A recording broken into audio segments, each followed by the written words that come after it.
What's the deal? My brother, what's going on? Good, man. How you?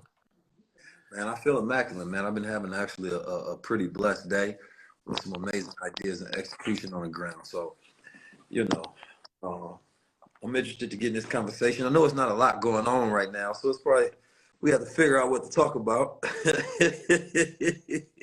is, that, that, that's, but we do these things. We've done these a few times. State of the culture, right? Yeah. Yeah, I think it's what, might need our third, fourth, something around that. Backed by popular demand. So if you don't know, me and 19, we've done a few times about things, and add our perspective, add some solution, add our take on it when it's important. And now is an important time. I think there's a lot going on. We talk all the time offline, and I'm like, sometimes those offline conversations need to come online. So we're gonna talk about a few different things, man. It's a lot to talk about, to say the least. To say the least. So I'm not sure. I guess let's start in London. Let's start with the London situation. Yeah, let's start in London. With some level of positivity first. And for anybody that wasn't aware, we went to Royal Albert Hall in London. Myself, Troy, 19 Keys, Ian Dunlap, Wall Street Trapper, Trisha Bright, MG Mortgage Guy, Seth the Mortgage Guy from London, Tabidi Stevens, so many different people. I don't want to forget anybody's name, but so many different people. And, it was a historic event. Royal Albert Hall, one of the most prestigious venues in the world. Sold out, over 4,000 people in London.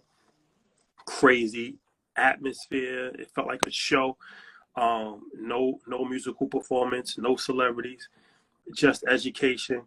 Yeah. People. It was just an amazing experience. So first and foremost, I wanted to thank everybody in London for showing us so much hospitality, so much love. Shout out to everybody from America that came over. And we was just talking about that, man. Just like, that was just a moment in time. And it's just crazy that, no blog site or no other publication at mass has picked that story up, because that's not normal. When you think about Royal Albert Hall, that's where the Queen spoke. That's where, the Beatles played. That's where Adele sings. That's where, Jay-Z performed. So this is the equivalent of like Carnegie Hall, but even bigger. It's hard to give it a comparison in America. So for us from America to come over there, it has never been done before in history of Europe. For the whole entire continent, there's never been anything done like that from foreigners or from people from the country that have financial literacy. It's never actually been done in the history of the continent. So for that to happen for the first time ever for the history of the continent, and for it to happen, Europe, you're thinking of colonized, white people. So the first time that it ever happened in the whole entire history of the continent was Black people from America. It's a little disheartening that nobody has picked this story up. Yeah.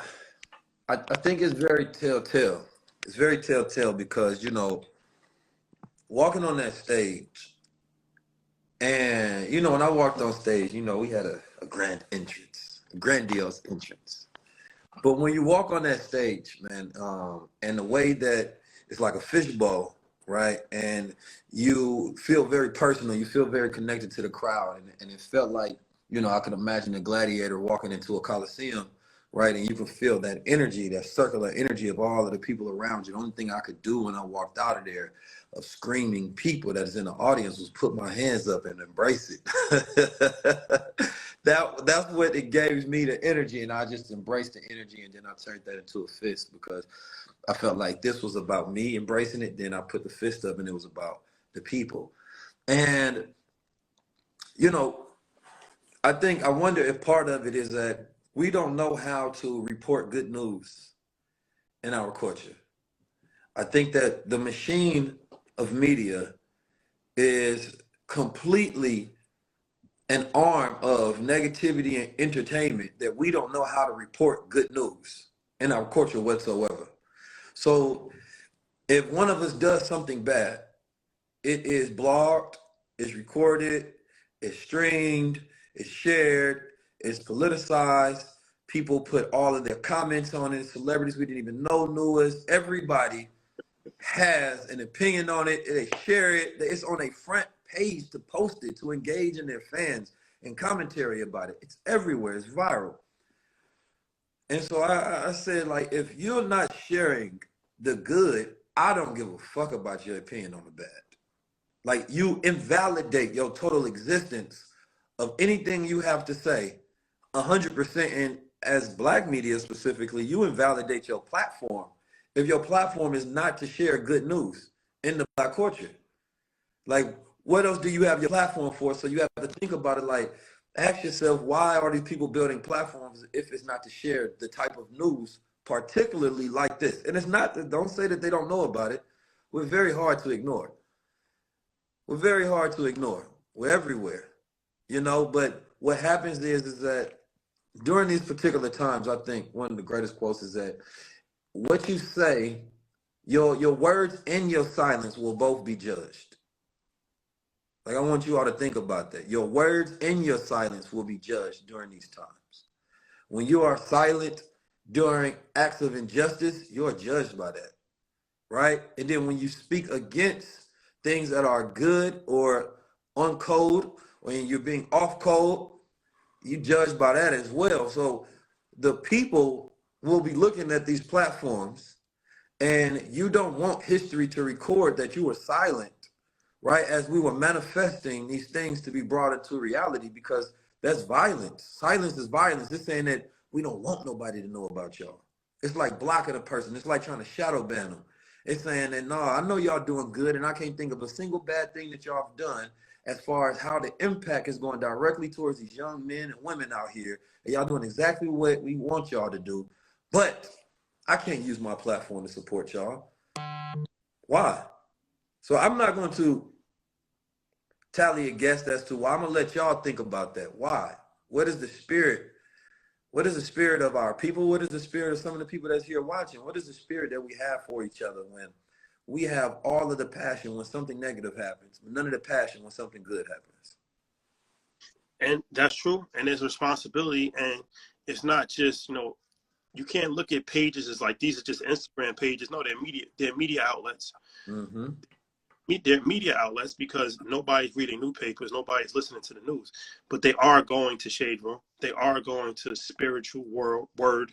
They are going to academics pages. So these are actual media outlets. So with a media outlet comes responsibility. And my thing is, like, you can publish whatever you want, but you have to look yourself in the mirror when the only thing that you're publishing is celebrity gossip and negativity. I mean, I understand that that's what people are interested in, but why not have some level of alternative narrative? Because at But the end didn't of the we day, prove that this what people interested in as well? that's what I'm saying. So that's what I'm saying. Why don't you just have an alternative narrative? Because it's obviously people are interested in that as well. And you are not helping by continuously posting things that are not beneficial. It's nonsense. And you keep posting the same things. And shout out to like Little Uzi Vert. I'm a big fan of his, but how is he goes viral for dancing on top of a car, and I see every outlet posting that. But how is that helpful and how is that beneficial? Mm-mm. And you can't, so, and that to me says that you can't have any criticism towards the youth and any of their antics and actions if you don't promote anything inspiring, right, in a way to where they can follow it. That's a consequence that can help them better themselves. So if you only promote the things that are negative and then you look out in the world and say, why are these young men killing each other? What do you mean? What do you promote? With your platform, don't you only promote distractions and escapism? And don't you only promote celebrityism of an entertainment culture, and you never present options, solutions, or anything good that these young men and women can be inspired by as an option and an alternative? If you don't do that, then you're perpetuating the things that you complain about. So you literally are an op. You are a part of the problem. You are in opposition to the good things that happen. And so, I've had, some of our peers that are in media, they told me to their face that they don't want to put on smart shit on their platforms. Not unless niggas is paying. Let's be honest. When you look, all right, so here's the game of reality, right? You know, if niggas is not paying to put out something good for the culture, niggas don't want it on there. But you can come on there and talk about your beef with another black man. You can talk about your issues and your problems, and they don't mind capitalizing off that. And they gonna scream and they gonna cry. You understand me? When somebody dies and something happened, but them same niggas will charge you to put out information that's positive because they gonna say, well, nah, that shit too smart. That's not what the hood want. That's the fucking lie. And That is a lie. shout out to my guy Dion. I see him in the comments in Revolt, and y'all know that we work with Revolt's family, Yeah. and I actually rock with Revolt. I think Revolt has done the best job as far as trying to diversify their content, because unfortunately we understand that negativity is always going to be popular. It's an uphill battle, but you know they've actually have done a good job of programming that is going to be beneficial. Yeah. But there has to be that across the board. Like there has to be that across the board where it's just normal. Like I said, it doesn't have to be 100% of the programming from every single blog or Instagram page, but at least that 15% of programming that's beneficial, right? And this goes for all of the blogs, all of the Instagram pages, all of the influencers that's putting up content, because you keep putting up the same content and it's not beneficial and it's harmful. And the thing about it is that we always try to like Torre, shout out to him, but he put a post up about how hip hop music is not the reason of crime. And I'm like, yeah, it kind of is. Like at some point we got to be honest, right? Like, yeah, of course, poverty, of course, all that. But to say that music is not something that is not harmful is a lie. It's actually been extremely harmful, and the majority of it is not beneficial. And the majority of the influences that are on social media are not beneficial. When we're just hearing about celebrity gossip and this person cheated on this person and Nick Cannon's having his 13th child, how is that beneficial? How is Nick Cannon having his 13th child beneficial to your life? I don't know. How is that something that's going to be beneficial? How is that something that is going to be inspirational or something that a young boy is going to look at and aspire to? I'm not knocking Nick. Shout out to him. Salute whatever he wants to do. But what I'm saying is that why are you publicizing every single time he's having a child? And I think that the reality of it is that we know our power. You understand me? And the brother Dion said something key. You know, we prove that we don't need them. Right. And, you know, when me and you talk, we always talking about the solutions to these things. And we was talking about how if you create a blog culture around what we do, right, it helps influence and it helps validate, right, this new culture that we represent. Right. Because 100% music is the soundtrack that influences people. Music is the most influential thing on the planet Earth. Right. Because people listen to music over and over and over. It's hypnotizing. Right? It's the soundtrack. When a person want to go kill somebody, they'll literally put on a type of music to put themselves in the mood to condition them so that they can go out there and commit a crime. Right? So we know the reality of it is that you got to change the frequency because the dominant frequency wins. If the dominant frequency is that of a death culture, a destructive culture, right? Then therefore, that's the frequency that people, especially that are highly influenced, that are in impoverished environments, that's the one they riding on. Right? But if their environment is immersed in education and knowledge and inspiration, then it forces them to have a different outcome because that's all they know. Right? We are people that just get programmed, and we are very emotional people, and it's easy to program people through their emotions. So we can make a list of who is the top 100 most influential people within our culture, in our media. And if you go to them, you say, well, listen, here's a solid program. We really want to push, right, what these brothers is doing. Look, they had 10,000 people here. Look, they had 5,000 people. Could y'all help them get it to 50,000 people? Could y'all help them reach 500 million people? Like, if you really care. Now, they got to say yes or no. But we got to start putting that out there so people know to say, well, listen, man, we brought the program to the people that y'all consider to be on code, that y'all consider to be a part of the culture. But the reality of it is they denied us. They said they don't fuck with us. They said that this don't make enough money. They said that this doesn't directly go with their business plan. So we can't look at everybody, and that's why I look at the difference between race and ethnicity. Everybody you may be of African origins, you may be a black man, melanated, but do we have the same ethnic background? Do we have the same faith and belief system on where we actually want the culture to go? Do we speak the same language? So we get confused a lot because you look like me, but you don't think like me. Our values is not the same. So there's a lot of people, and that when we see a lot of people speaking out on things that are counter to what we think would be uncode to a good culture, is because they have a completely different ethnic background. Their beliefs are different. So they shouldn't even be qualified to even speak. They should not give the credit of saying that that's a black business. It's not. Not the type of what we talking about when I look at a brother like Rashad and he want to use all his time to educate people. I see a brother like him, 500, he want to use all his time to educate people. Alex Good Energy, all his time to educate people. That's a completely different ethnic group inside the black culture, right? Than somebody who uses all their time to talk about how I came from the hood, I just want to kill niggas and rob them and take their bitch. What Nas said, see niggas in black, there goes a loud difference. There goes a loud. And at some point, we got to have a real conversation. Like, shout out to Alex. He just put, Jamaica just banned violent music. At some point, we got to have some level of responsibility, what we're endorsing, and they got to be opposition. We got to draw opposition from shit that's detrimental and harmful. And you said something that was very key a long time ago. You was like, you know, the rappers, they always say, like, this is just my environment. Well, put it how you put it, because I don't want to misquote you. But it's one thing to reflect your environment. It's another thing to reflect what you want to see in the environment, right? So you have your reflections and then you have your aspirations. Like, I come from the hood, but I don't talk about the shit that I done did in the streets all fucking day long, right? Because all of them guys that talk about that have now had new experiences, but they don't talk about that, right? But why? Because they are on code with the corporations who also don't care, and most of the music is anti-black. It's all anti-black, right? You know damn well Martin Luther King wouldn't like it. You know Malcolm X wouldn't like it. Why?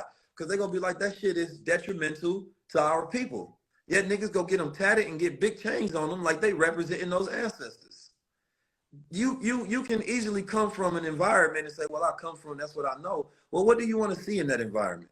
Do you want to see it get better? And if you believe that your music has the ability to create that influence and reflection, then why not talk about the things that you wish to see? You know, we not gonna say I came from a broken household, so now I'm about to rap about broken households only and perpetuate that, rather than say that, well, I'm gonna rap about how I made a shift and I made a change because my father wasn't there, but I'm not gonna be the same. And that was his bars too, by the way. Nah, man, it's just it's time, man. Because at the end of the day, you can only have so much patience before you just have to just be honest.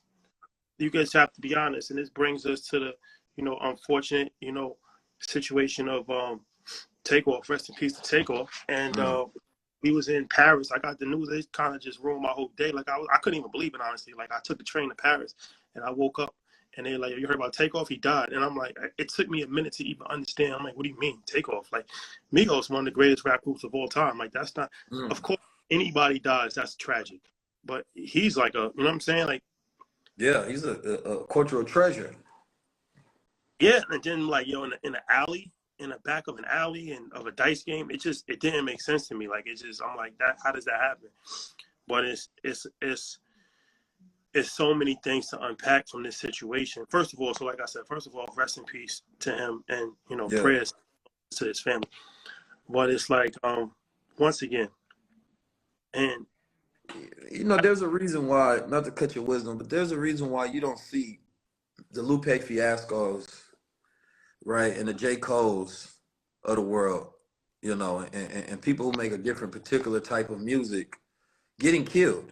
And we don't, anytime you want to make something, you want to make a change, you're going to look at what are the things these things have in common. You start looking for common threads, right?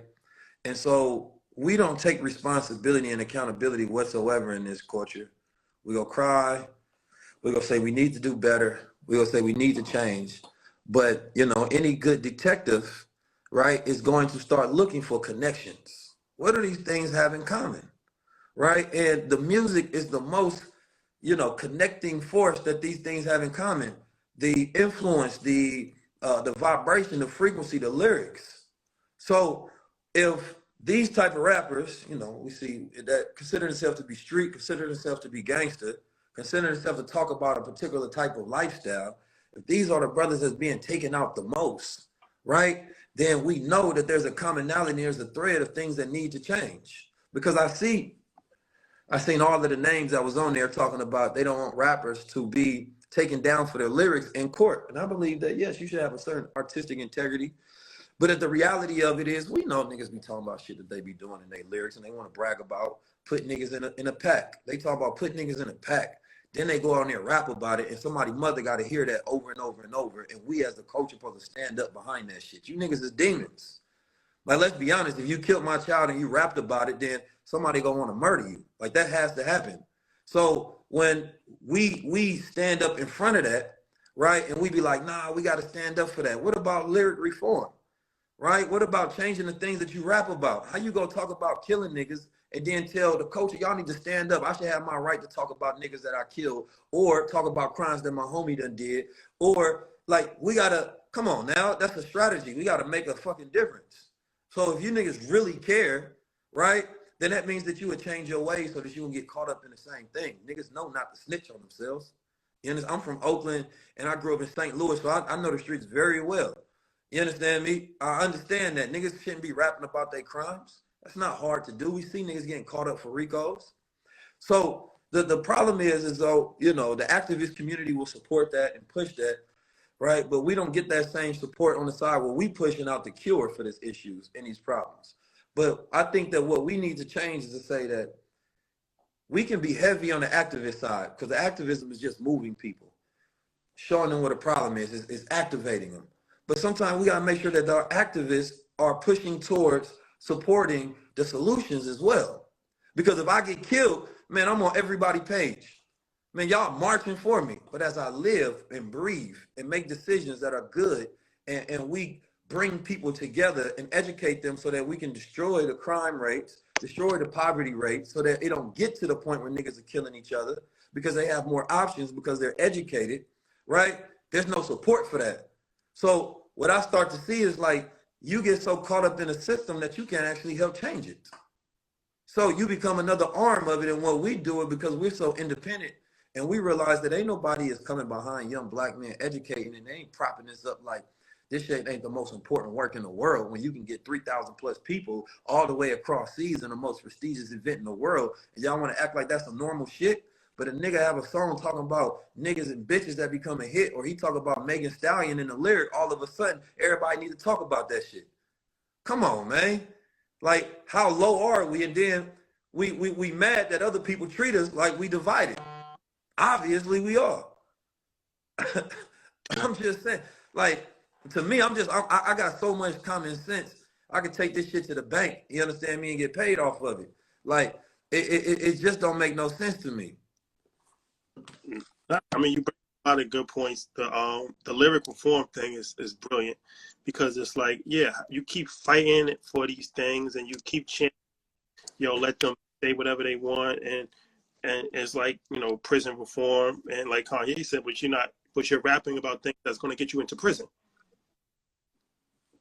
And that's not a shot at Meek Mill, because I rock with Meek Mill, but that's just in general for rap artists. And it's like, at some level, like, we're not gonna have no level of intelligence at all. Like, how is this intelligent? How is it intelligent to keep rapping about killing people and taking drugs and taking prescription cough medicine and putting tattoos on your face?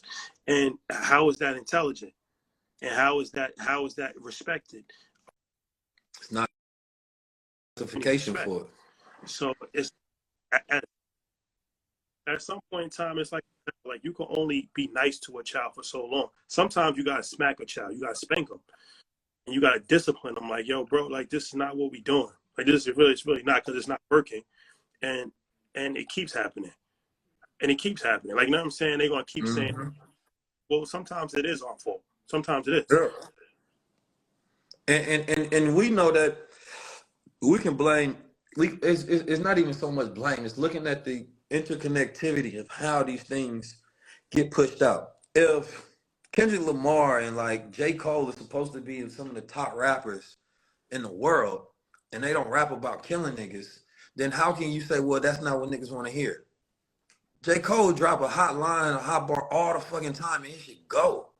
You understand me? So it's like, this, you telling me that this is actually this is actually monetizable. Like niggas is buying this. This is profitable to do. So how come that's not what's being pushed by the record labels? It, Because the you crazy know, thing is the most successful artists in the world, rap artists in the world right now, are Drake, J. Cole, and Kendrick Lamar. None of them are gangster. Drake, every once in a while, Drake might, but nobody really looks at Drake. Drake's not like no ain't nobody gangster. believe that. It's like the most successful business model is anti. It's anti that. You know what I'm saying? All of Mm-hmm. these guys are presentable. All of these guys, none of these guys are rapping about, just taking drugs 24/7. None of these guys is rapping about killing people 24/7. And they at the top. They at the Mount Rushmore of the situation. So if the most successful business model is something that is productive on a certain level, why wouldn't that be the blueprint? Bro, that's because because PNB can get killed and robbed as a rapper, and then YG can make a song on how to rob a rapper. We don't have no accountability in this culture whatsoever. We don't really care. That was something that was, and I rock with. I met him personally. We interviewed him for Revolt. But some things is right, some things is wrong. That's wrong. Why would you make a song called "How to Rob a Rapper" 1 week after a rapper got killed? Even if the song was recorded 6 months ago, even if that's not what you're talking about, it's insensitive to his family, and it's you trying to say how to rob a rapper when you yourself are a rapper. You But just yourself. imagine if see this is what we have to understand. Imagine if a Jewish man was killed and then you made a song on how to rob a Jewish man. The whole their community will be in uproar against that. Our community has to care. That's why. And so when we don't show we care and we forget about it, you understand me? Then we're complicit in it as well. And this ain't about YG, but it's just more so about how we're hypocritical when it comes to us mourning one thing and then celebrating the very thing that kills them. And so it's one of the quotes, my favorite quotes to think about the culture is that we had died before we give up the thing that kills us. Yeah, and the whole thing is this checking in. You only making people that check in that look like you. You're not telling nobody. You're not telling a Italian man to check in. You're not telling a Jewish man to check in, because when a Jewish man comes and he's your landlord, and he says you better have my money at the end of the month or you're getting kicked out. You're gonna rob a black man to give him your money. That's a fact. You know what I'm saying? That's we bullies in our culture. That's it. There ain't no gangster. There are no gangster rappers. I just want to put this out there. There are no gangster rappers whatsoever. You can't name me one gangster rapper. They're just bullies. See, a gangster is one who controls his community, who controls his family, who has operations set up. There ain't no gangster rappers. There's just bullies. Because that same gangster turns into a boy in front of the police. That same gangster turns into a boy in front of the contracts with the lawyers and the labels. That ain't gangster. There's nothing gangster about it. They sold us a gangster persona, but you can't show me, and I ain't talking about because you didn't kill the black man and you didn't got you a stripe in your eyes is glass because you ain't got no heart and no soul towards your own people. That ain't gangster. You understand me? Like at this point in time, gangster is small under a God in the first place. You understand me? Like that's saying I'm still a boy and I ain't graduated. You understand me? Because I want to stay inspired by the things that have happened in the streets. That's not gangster. You got to be on the turn where like, no, we godly towards each other. This is how we move. This is how we operate. You understand me? So and we got to let like the world know, like we be listening to that shit. We bomb to it. It sounds good. But at the end of the day, that ain't nothing we aspire to be like. We don't want to go back to the street and have to hunt each other because of proximity. You understand me? Issues or problems that we have with each other in the streets. I don't want to have to rob somebody. You know how low life that is for me to have to go rob another black man to feed myself and or my family.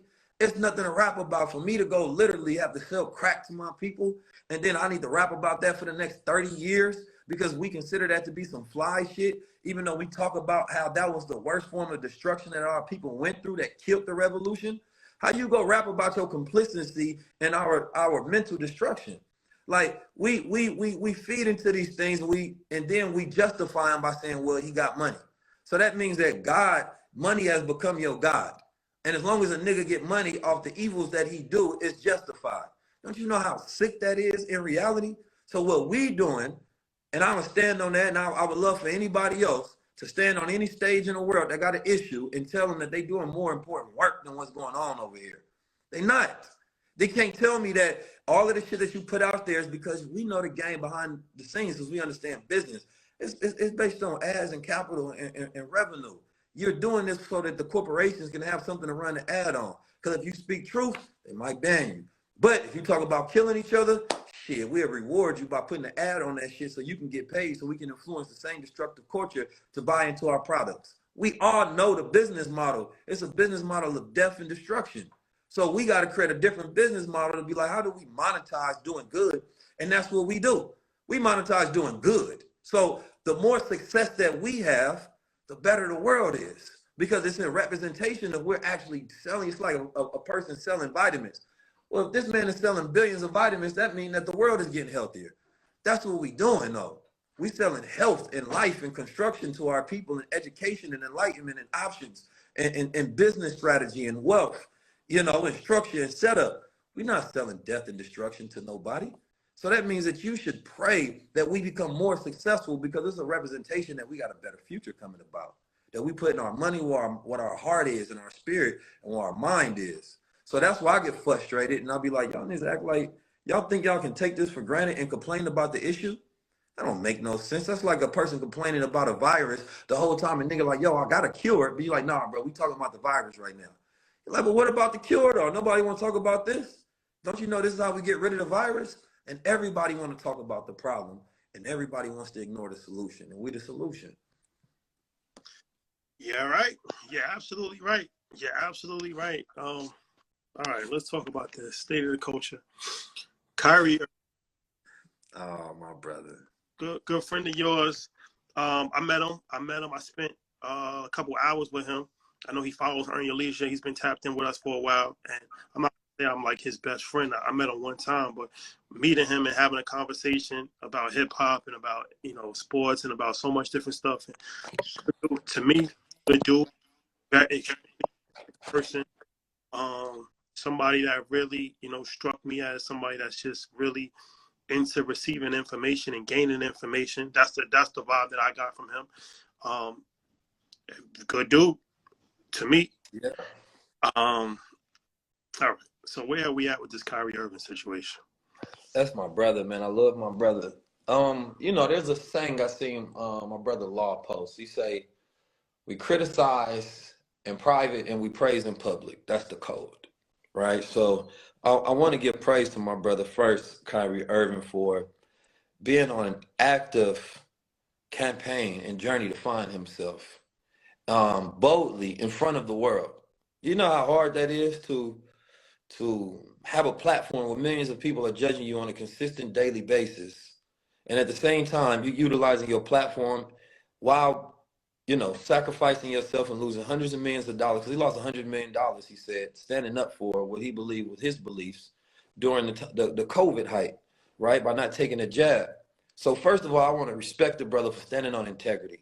You understand me? And I think that that's 1,000% important, and that has to be recognized in the history and the lineage of the good brother Kyrie Irving. You understand me? And, you know, there's not too many people in the entertainment and the sports world that stand for anything anymore, right? We seen Shaq, Charles Barkley, Kareem Abdul, Olajuwon have all been weaponized against a young black man growing up in the same game that had made them famous. And instead of, imagine, reaching out and having personal conversations with him and trying to help give him mentorship and give him guidance, right? Instead, they go on public platforms, right? And they do the master's bidding, right? They want to talk about him. They want to call him names, right? They want to demean his talent and his opportunity. That's so disrespectful, right? That's disrespectful to all black people in this world. That's disrespectful to all older men who's supposed to give constructive. The brother only 30 years old, he's 60s. And the thing that you can go on there is criticize and call the man out his name, to where his son and his daughter and people of that nature, or his wife, is going to have to hear that. It's so disrespectful, number one. And it's the most off-code thing in a culture that could possibly happen. So there needs to be a conversation with them brothers, number one, right, about their behavior, right, that's completely anti-black. And number two, with brother Kyrie and anybody else, you know, because I think the most dangerous thing is that, you know, we can't continue to allow bullying to become a norm in our culture so that they can utilize that to spread fear and everybody else to stay in their place. Right? Number one, I don't think he made any mistakes per se as far as him sharing content that he said that he watched or he wanted to watch, because we all do that, right? I watch millions of movies, or thousands rather, and I don't have to explain to anybody what I agree with or whether I disagree with things. I think what we can do as a people is that when we are ready to speak, we have the ability to defend our truth. And we're only ready to speak when we have the ability and the thoughtfulness to defend that truth.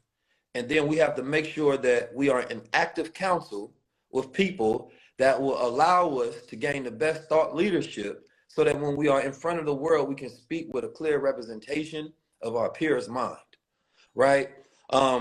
We know as a people, as a brother that's listening and actively engaging to understand him, right? When I listen to his press conference, I hear the brother actively explaining himself very clearly, and everybody else understood what he was saying and what he meant. So this is no longer about him being clarified and what that meant. Now it's about them punishing him. Now it's about them weakening his position. Now there's about saying that, come on, none of you other niggas in the NBA better not ever think about being like no Kyrie Irving. We're going to show you. You understand me? And so for any of us to participate in that, right, is dangerous. And one last thing is that there's this movie called Goodbye Uncle Tom that everybody should watch. And there's this scene in the movie. And in the scene, there's this slave in the slave house, and he's getting neutered. They're cutting off his balls. And the rest of the slaves, they're standing around and they're laughing. They're laughing. And the narrator, the pseudo-documentary, he's explaining, he said, you know, they're not particularly laughing because they are, enjoyed, but they're laughing to cover up the pain, hoping that they don't be next. You understand me?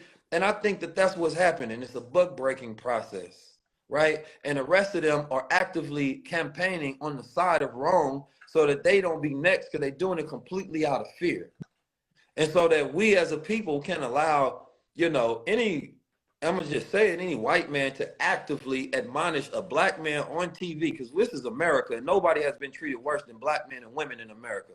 Nobody, and that's not even an argument that any people on this planet Earth can make. So when we look at the statistical challenges that black men face from a mental health standpoint, that we face from a gun violence standpoint, that we face from a disease standpoint, from a prison population standpoint, from a poverty standpoint, the most important topics in America is fixing the issues with black men. So you're talking about men of privilege and power that are owners of institutions and corporations that have hundreds of millions of dollars, utilizing their power to go on TV and admonish a young man that utilized his talent and says that I am actively in a search to find myself because of what somebody else's ancestors did was robbing me of my own history from my people because of slavery. So if there was a people that understood that the most, you would imagine the sympathy that the Jewish community wants, then they should act with some sort of empathy. They should act with an act of sympathy, and they should open up a line of communication. But that's not what it's about. It's about a pure attack, and it's about capitalists. It's about people that are at the top, right, making examples of people inside these franchises and these organizations. And so I believe that it's a very dangerous demonstration of what we're seeing right now. And I know that a lot of us lack the ability to, give thoughtful commentary, which means that we should just shut up. But I like to see what my brother KD did is, he said, listen, man, I don't want to see this. I think we're blowing things out of proportion. If you don't have nothing good to say, either say nothing or say something where you're empathetic about your brother, but never go against him. That's just disrespect. Sets bad precedent. And that's my thing is I haven't watched the documentary, so I'm not even I'm not prepared to even speak because I don't like to speak. I like to speak things I'm not educated about. But I would say that, from Shaq, and once again, I rock with Shaq. We interviewed him. Good dude to me. Crown Shaq, man. I'm going to have to get my crown back. You keep acting like this. Good dude. But I just don't understand, why don't you just say nothing at all? Like, you know what I'm saying? Like, why do you always have, and I'm not just saying him, just in general, from Stephen A. Smith to whatever, why does it always have to be a public display of embarrassment and calling somebody out their name. Nobody else does that. Nobody else was calling him an idiot. And then they, like, no white person was on stage with calling him an idiot. It's only the black people. So why don't you just say, you don't even got to co-sign him. You could just be like, I don't want to talk about that, or, that's not up to me to figure out, because it's not up to you to figure out. You doing have to do. You don't even have, like, you're going an extra mile that nobody even asked you to go. All you had to do was just be like, the NBA is going to figure it out. I don't, what I'm saying, if he did that, then, he shouldn't have did that, or, whatever, to go and call him an idiot and all of it. It's like, you're doing things that's not even necessary to do that nobody else is doing. It's not even your nobody battle. asked you to do a call for. You're not even in a position to have any authority on the situation. So why are you speaking on it? And it's violence. That's what it is. You understand me? It's verbal violence, and we can't wait to offend each other. You understand me? And I think that it's disrespectful. And like I said, specifically to the young men that see that. Like the example that they setting to young men that see that, they're seeing a grown man talk shit about, for a lot of these young men who they idol, who they wear his shoes, and they love Kyrie Irving, and you go get on there and call him an idiot. It's the same thing when Obama went on TV and he called Kanye a jackass. You understand me? Like that's, and whether he say it's supposed to be seen or not, like this is not good demonstration, right? From these men who's supposed to be in these positions, they're supposed to be highly intelligent, right? That are decamillionaires, right? That have influence that will reach millions of people. If you believe that the reason that you're saying this because he's not utilizing his platform correctly because he has influence, then how are you going to go out and do the exact same thing when you know that there's a lot of violence in the street, and the first thing you go do is speak violently against your brother? How you using your platform correctly? But even Obama had enough wherewithal, because if you remember when he said that was kind of off the record. He was like, hey, put that, and they put it out there. At least he knew, he had enough common sense to say, don't put that out there. Charles, like, these dudes is going on like this is premeditated and they doing this. It's not like we know Charles Barkley ain't never on the right side of history. They doing this for no reason. That's the thing. But once again, this goes back to, we have to point the blame at ourselves because we give too much influence and too much power to athletes and musicians as black people. We have Charles Barkley don't need to have no influence. Charles Barkley don't need to have a voice because he's never said anything that has been productive. Never. In life, he's never said anything that's been productive. Why does he have a voice? But see, that's the same thing with politicians a lot of times, is that politicians is not, we don't vote for politicians based on their intelligence. Right? And this is one of the primary things that is an issue fundamentally with society, is that we're not picking people based on ability to solve a problem whatsoever. Right? Otherwise, Biden would not be president. Biden represents, a very old white man who did not intelligently provide discourse and intellect that says that you are the best candidate. And it's the same thing when we looking at our culture and our people. There's absolutely no reason whatsoever from an intellectual standpoint to where you represent somebody who should have a voice on political issues. You don't know anything about political science. You don't have some high level IQ. You haven't passed the test. You haven't showed an example whatsoever. So we got to start looking at who are actually qualified in the culture for our people to speak, right? So what's the point of saying that, y'all need to go get an education if the people that are the most educated, right, are not the ones that represent us? And then what's the point of that? They do it so disrespectful. Like even when they try to prop up a black leader, it's Herschel Walker is running. Herschel Walker, he's sounding crazy out here right now, bro. He's crazy. Sounding so crazy. He sounds crazy. Bottom line is like, what made Herschel Walker even qualified to be in that seat? Because he's he's not even a Hall of Famer. He had a mediocre NFL career, bro. Herschel Walker sounding so crazy right now. That's so disrespectful. It's not easy to get to this point where he's at right now. The fact that he's at that point is so crazy. That's so It shows you crazy. how dumbed down we are. This Yo, this is they how dumbed down we are as a society, though. Like, look at this. Like, this is what I'm trying to tell y'all. Like, hip hop has been dumbed down. You know, during that time where Lupe Fiasco was talking about the dumbing down of hip hop, right? He was banned, right?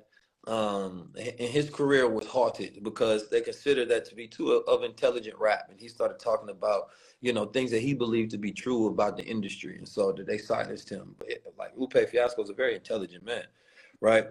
But now we're at this point where hip hop has dumbed down so much. I mean, so much, right? That it's disrespectful for us to even listen to some of these remedial boys and to allow them to be the ones that influence your mind. Like, just think about that. Like, I mean, it's so dumbed down, right? That even when somebody says something of intelligence, you say, "Well, nah, you can't. You don't talk too high level." Nigga, what? It's the high level conversations get millions of views, but y'all telling me that people don't want nothing high level. No, nigga, you just not high level, and you don't want people to want anything beyond your level. That's what it is. You want to keep people dumbed down because you're not ready to raise up. That's all it is. That's like a man at the corner store saying that, nigga, don't be coming around here teaching people about health foods. I don't sell none of that shit in here. How the fuck I'm gonna capitalize? You gonna shut down my store? I don't care if it's not good for them. I don't care if it continue to increase the diabetes and the blood pressure and the disease and the arthritis and all this stuff. No, it's not good for business. So we got to realize that most of these niggas don't care about you. They don't care about no. They use the word culture. They don't give a damn about that. They don't give a damn about you, right? No, it's about whether it's going to line their pockets, whether it's profitable, because we have the most capitalistic culture on the planet Earth. And we don't know how to be righteous and capitalist at the same time. We don't know how to sell a good product. We only know how to sell each other out. that is a fact. That is a fact. That is a fact, man. Okay. It's so crazy, man. It's so crazy because there's a lot of good stuff that's happening in the world, and there's a lot of that's happening in our culture. Like I said, we talked about London, we talked about things that need, but it's like high level conversation is rivaling the success of any podcast. There's really there's no show on YouTube or on Apple or Spotify that is leaps and bounds over it. So it's like, to say that people are not interested in it, that's not actually true. It's not actually true, because when you can drop a conversation for 4 hours, 3.5 hours, talking about, metaphysics and biology and history, all of these different extraterrestrial activity, and 3 million people watch it. Well, somebody's watching it. So people aren't. 3 million people, 3.5 million.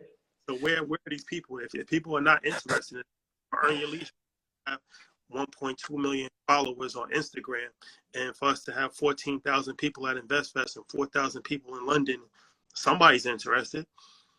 Somebody's interested. Man, listen, folks, so this shit is so raw. Excuse my language.